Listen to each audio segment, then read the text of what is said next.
warahmatullahi wabarakatuh. Selamat datang semuanya di channel Ati Kaji. Di video kali ini kita akan membahas materi tentang teori perkembangan atom. Sebelum masuk ke materi, jangan lupa like, komen, dan subscribe ya. Pada pembahasan kali ini, kita akan membaginya menjadi dua bagian. Bagian yang pertama berisi tentang teori perkembangan atom Dalton, Thomson, dan Rutherford. Dan bagian kedua, kita akan membahas tentang teori atom Bohr dan mekanika kuantum. Yang pertama, teori atom Dalton pada tahun 1766 sampai 1844. Menurut Dalton, atom itu berbentuk bola pejal yang berarti memiliki massa, kasar, tidak dapat ditembus, dan dapat bergerak. Dalton merupakan penemu atau penulis pertama atom teori yang didasarkan pada hukum kekekalan massa dan hukum komposisi konstan. Postulat Dalton terbagi menjadi 4 bagian. Bagian yang pertama yaitu Dalton menyatakan bahwa seluruh materi terbuat dari atom yang tidak dapat dibagi lagi. Bagian yang kedua, Dalton menyatakan bahwa atom dari suatu unsur memiliki massa dan bersifat identik. Yang ketiga, Dalton menyatakan bahwa senyawa merupakan gabungan dari dua atau lebih jenis atom yang berbeda. Dan yang terakhir atau yang keempat, Dalton menyatakan bahwa reaksi kimia merupakan penataan ulang atom. Kelemahan teori atom Dalton yaitu Dalton salah ketika mengatakan bahwa suatu unsur terdiri dari atom yang bersifat identik setelah ditemukannya teori isotop oleh Frederick Soddy pada tahun 1877 sampai 1956. Yang kedua, teori atom Thomson pada tahun 1897. Thomson mengungkapkan bahwa atom itu berbentuk bola pejal bermuatan positif yang pada permukaan menyelimutinya terdapat elektron yang bermuatan negatif, sehingga atom itu bersifat netral. Thomson menggunakan model atom palm pudding atau choco chip cookies, di mana adonan berperan sebagai muatan positif dan choco chip berperan sebagai muatan negatif atau elektron. Teori atom Thomson berdasarkan pada percobaan tabung sinar katoda, di mana berkas sinar ditembakkan dari katoda ke anoda melalui sebuah celah hingga menuju layar, kemudian menghasilkan sebuah pedaran cahaya. Thomson meyakini bahwa pedaran cahaya ini merupakan sebuah partikel atau materi. Dalam pengujiannya, Thomson menempatkan baling-baling di antara katoda dan anoda, kemudian dihubungkan dengan sumber arus. Apa yang terjadi?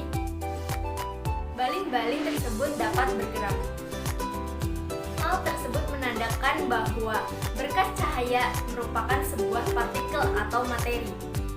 Ketika tabung katoda dipasang 4 magnet, ternyata ada berkas cahaya yang dibelokkan oleh plat menuju ke kutub positif. Hal tersebut menunjukkan bahwa berkas cahaya bermuatan negatif atau yang biasa kita sebut elektron.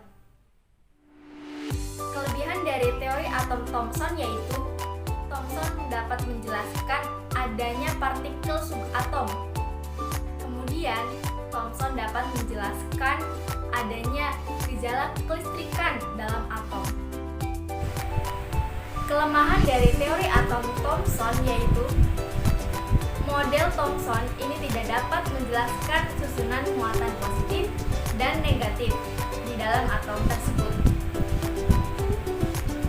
Model atom Thomson juga tidak dapat menjelaskan mengapa muatan positif dapat menahan elektron. Yang ketiga, terdapat kesalahan fakta bahwa massa atom menyebar merata di dalam seluruh bagian atom, padahal massa atom sebenarnya terpusat di inti atom. Yang ketiga, teori atom Rutherford pada tahun 1911. Menurut Menurut Rutherford, atom memiliki inti atom yang bermuatan positif serta elektron yang bermuatan negatif yang mengelilingi inti atom. Teori atom Rutherford ini didasarkan pada percobaan hamburan sinar alfa menuju lempeng emas tipis, di mana berkas sinar dilewatkan melalui celah plat timbal menuju lempeng dan dihamburkan ke layar, sehingga dihasilkan sebuah pedaran cahaya, di mana terdapat mayoritas pedaran cahaya yang diluruskan, ada yang dibelokkan, dan sebagian kecil dipantulkan. Mayoritas berkas sinar yang diluruskan, yang berarti hampir seluruh bagian atom atau hampir semua bagian atom itu terdiri dari ruang kosong atau ruang hampa. Berkas sinar yang dibelokkan, diyakini bahwa partikel tersebut atau berkas sinar cahaya tersebut memiliki muatan positif karena sinar alfa juga bermuatan positif, sehingga menimbulkan adanya gaya tolakan. Dan yang terakhir, terdapat sejumlah kecil sinar yang dipantulkan, seolah-olah terdapat partikel lain yang berada di dalam atom. Kesimpulan dari teori atom Rutherford yaitu bahwa atom memiliki inti atom, di mana di dalamnya terdapat neutron dan proton. Neutron tidak bermuatan, proton bermuatan positif, serta terdapat elektron yang bermuatan negatif yang menyelimuti inti atom. Kelebihan dari teori atom Rutherford yaitu yang pertama, mudah dipahami dalam menjelaskan struktur atom yang rumit. Yang kedua, dapat menjelaskan bentuk dari suatu lintasan elektron yang mengelilingi inti atom.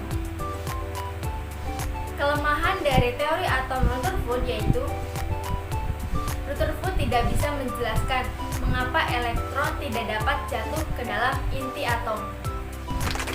Sekian materi yang dapat saya sampaikan, kurang lebihnya mohon maaf.